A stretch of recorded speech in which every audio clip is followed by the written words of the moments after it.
नमस्कार मु डमरुधर जार संविधान न्यूज रे आपण मानकु स्वागत करूची। आज खबर उपरे नजर पकेवा। नाभिदात्य दिगालंकु जातीय उत्कल काव्य रौप्य रत्न सम्मान गत 1/3/2026 तारिख भुवनेश्वर यूनिट 9 बुध मंदिर प्रांगण ऑडिटोरियम रे ओडिशा साहित्य एकाडेमी भुवनेश्वर ओडिशा साहित्यिक संगठन भुवनेश्वर तरफरु 10म राज्य स्तरीय वार्षिक उत्सव 2026 पालन कर सभापति ईशान चंद्र मिश्र तत्वावधान आयोजित कार्यक्रम उद्घाटक पद्मश्री देवी प्रसन्न पट्टनायक, मुख्य अतिथि ज्योतिर्विद अन्नदा प्रसाद त्रिपाठी, मुख्य वक्ता श्रीमती प्रियंपता दास, उपसभापति श्रीमती जानकी महंत, आयोजक चेयरमैन मंगुल कुमार दास, संयोजिका श्रीमती संगीता मिश्र जोग देथिबा बेले राज्यर कवि, गाल्पिक और प्राबंधिक जोग देथिले।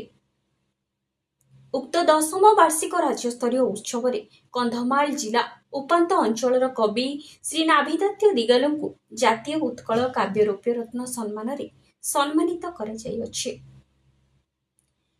से जड़े एक ग्रामांचल अत्यंत गरीब परिवार रे जन्मग्रहण करी दारिद्र्यर दुख यातना भ्रुक्षेप नकरी भाषा साहित्य को प्राधान्य दे सभ्य समाज को वार्ता और कला बंचाई छोट छोट गल्प, उपन्यास, प्रबंध और कविता ओडिया भाषा, कौशली भाषा और कोई भाषा रे निजस्व रचना करी दिनलिपि अपराह्न कंधमाल कलिका ज्ञान प्रकाश परिवार पत्रिका खबर कागज गुड़िकरे और केदार भारती बिंदु वलय बनवाणी गिरिछंकार इप्सिता कुरेई शब्द ब्रह्म स्मरणिका माँ इत्यादि मैगजीन गुड़िकरे प्रकाशित हेउथिबा देखिबाको मिले।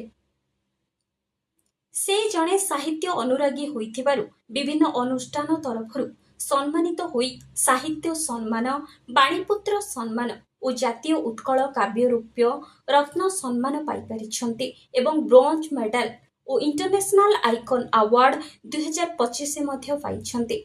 नाममात्र चासी और दिन मजुरिया होइथिबारु अर्थर बाध करी बही खंडे संकलन करि पारि नाहंते। लेखालेखी करिबा निसाज प्रयास जारी रहिछि। से खूब शीघ्र बही खंडे संकलन करने संकल्पबद्ध अटंती।